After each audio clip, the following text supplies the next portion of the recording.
guys. How are you? Good. Hi. How are you? Doing well. So to start, Alex, my question for you is like when you're adapting something that is so kind of well known, like even if people have not seen the movie, there are lines and moments that they are aware of.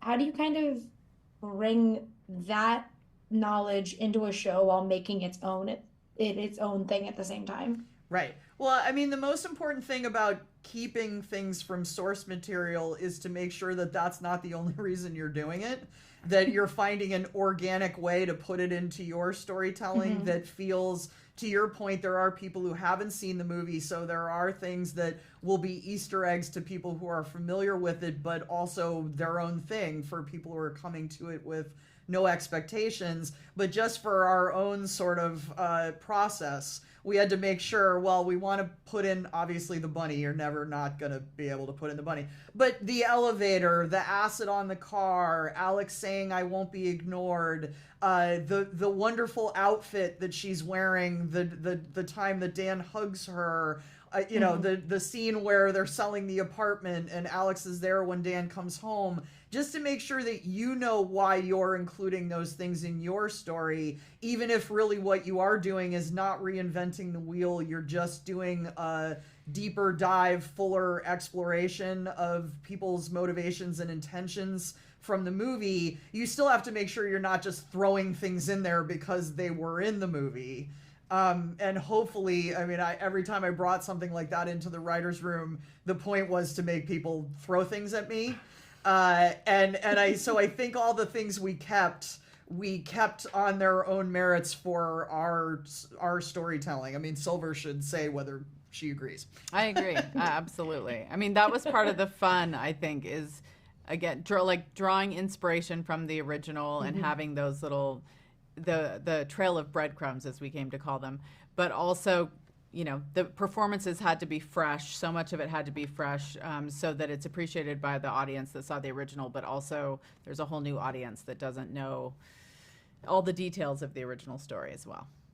Yeah, and for all three of you, because it is a whole production question. But with this, I was surprised by like how kind of we all know Fatal Attraction can be less of a feminist thing, but the show isn't that way. The show shows you kind of both sides of the argument for both Alex and Dan. And was that important for you guys on the creative and production side of things to make that clear going into this, that it wasn't just the same kind of, yeah, woman was crazy story that we had back when the original movie came out?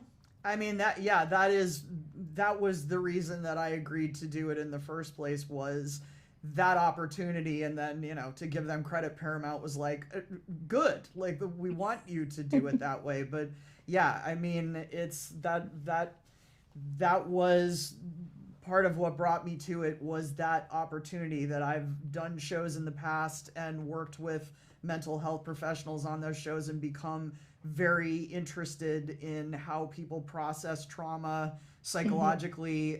Not just Alex, but also the Ellen character, watching the original movie and thinking, how is this child making sense of all of these things that are happening? And are her parents going to make the mistake of thinking, well, if we just never talk about it again, she'll forget? Right. And so showing that, no, not only did she not forget, but you didn't control any aspect of that narrative. And here are the consequences of the consequences. Also, and I mean, I definitely want Silver to speak on this, but the female gaze was definitely something.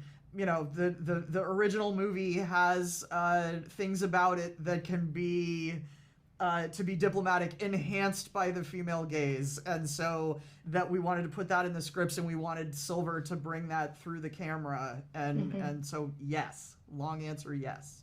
But yeah, I want Silver to talk about it too. I mean, everything she said, absolutely. Just having the time really to stretch out and experience the same storyline through different perspectives was really intriguing, and I think it's what's going to make this feel really new. And technically speaking, I lensed her differently when we were in her perspective, speaking about Alex and just trying to get in her head and just sort of feel what she was feeling in those moments.